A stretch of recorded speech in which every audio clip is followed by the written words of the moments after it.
जगाच आता उघडल दार बघ अवघ्या जगाच तूच हात धर घेऊन जा तुझ्या गाभाऱ्यात तूच हात धर घेऊन जा तुझ्या गाभाऱ्यात जवा पुन्हा एक वार रूप दिसल सुरेख जवा पुन्हा एक वार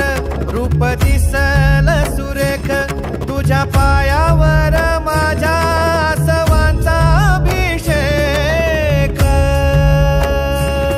मायलेकराची नाळ कधी तुटायाची नाही उभ्या जन्मात विठ्ठला वारी चुकायाची नाही।